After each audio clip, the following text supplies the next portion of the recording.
আসসালামু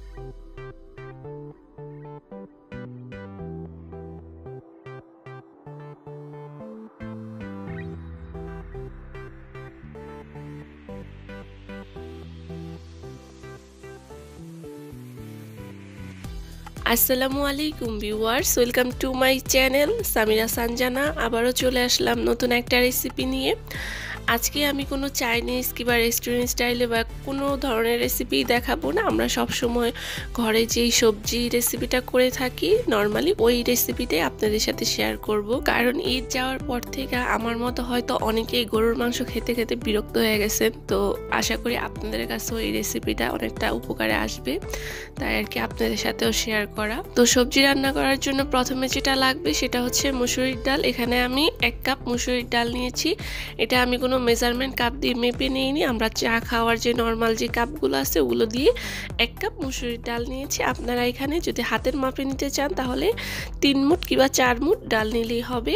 তারপরে আমি ডালগুলোকে ভালোভাবে ধুয়ে এখানে গরম পানি দিয়ে দিলাম, আর দিয়ে দিলাম স্বাদ মতো লবণ। তারপর এটাকে আমি চুলাতে বসে সিদ্ধ করে নিব। আর যে পর্যায়ে ডালের পানিটা এরকম শুকিয়ে আসবে আর ডালগুলো এরকম ছেড়ে দিবে, ওই পর্যায়ে এখানে এখন হচ্ছে এখানে আমি পেঁয়াজ কুচি আর মরিচ ফেলে দিয়ে দিতেছি। এখানে আমি লাল মরিচটা নিয়েছি, আপনারা চাইলে এখানে সবুজ মরিচটাও দিতে পারেন। দিয়ে দিতেছি টমেটো। এখানে আমি একটা আর একটা অর্ধেক মানে 1.5টা টমেটো ব্যবহার করেছি। মাঝখান দিয়ে ফের অর্থাৎ একটা টমেটোকে 4 ফালি করে দিয়ে দিলাম। তারপর দিয়ে দিলাম এখানে আমি সাদা ফুলকপি।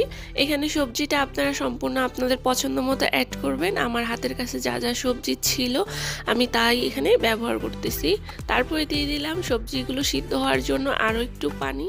তবে এখানে আমি সবজি রান্না করার জন্য মসুর ডাল নিয়েছি, তবে আপনারা চাইলে বুটের ডাল কিংবা মুগ ডাল, খেসারি ডাল যার যেটা পছন্দ সেটা দিয়েও করতে পারেন। তবে ওইসব ডাল দিয়ে সবজি রান্না করতে একটু সময় লাগবে, তাই আমি এখানে মসুর ডালটাই নিয়েছি। এটাই আমার কাছে মানে সহজ মনে হয়েছে এবং কি তাড়াতাড়ি হবে।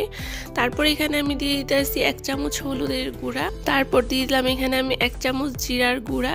তারপর দিয়ে দিতেছি এখানে আমি 1 চামচের মতো পাঁচফোড়ন। এখানে পাঁচফোড়নটা আমি ব্যবহার করতেছি, আমার কাছে ভালো লাগে তাই।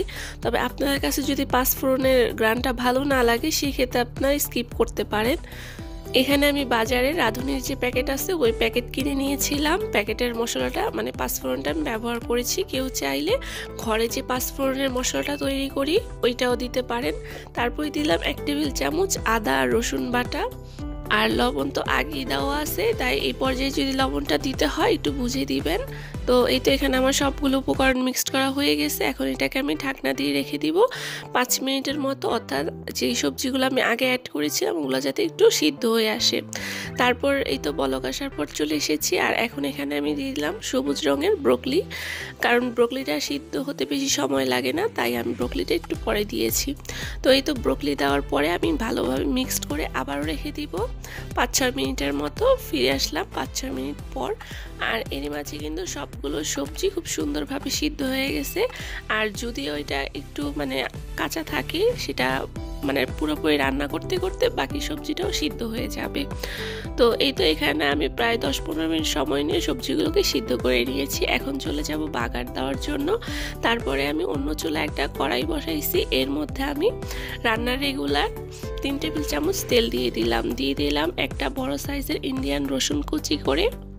যখন গরম তেলের উপরে রসুনটা ছাড়বো এতে করে খুব সুন্দর একটা স্মেল ছড়াবে। ওই পর্যায়ে এখানে আমি পেঁয়াজ কুচি দিয়ে দিলাম।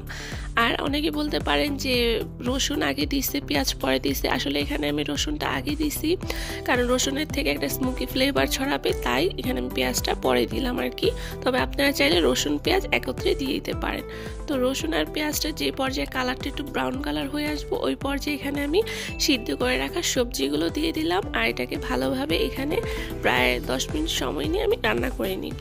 আর চুলার আঁচটা এই পর্যায়ে অবশ্যই মিডিয়ামে আছে। আর আপনাদের কাছে যদি মনে হয় সবজিগুলো সিদ্ধ হয়ে গেছে কিংবা ভেঙে যাইতেছে ওই পর্যায়ে এখানে 4-5 মিনিট নেড়ে নিলেই হবে। তবে আমার কাছে মানে এই বাগার দেওয়ার পরে না বেশি সময় নিয়ে রান্না করলে মনে হয় কি মানে বাগারের যে একটা গ্রান আছে ওইটা আরও বেশি মানে সবজির ভিতরে ঢুকে যায়।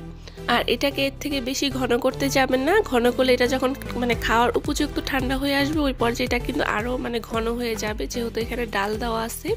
তো এই তো ছিল আমার আজকের মতো খুবই সহজ একটা রেসিপি। আশা করি রেসিপিটি আপনার কাছে ভালো লেগেছে এবং কি উপকারে এসেছে। অবশ্যই কমেন্ট করে জানাবেন আর ভিডিওতে একটি লাইক দিয়ে চ্যানেলটিকে সাবস্ক্রাইব করে আমার পাশেই থাকবেন। তো আজ এখানেই বিদায় নিচ্ছি, আল্লাহ হাফিজ।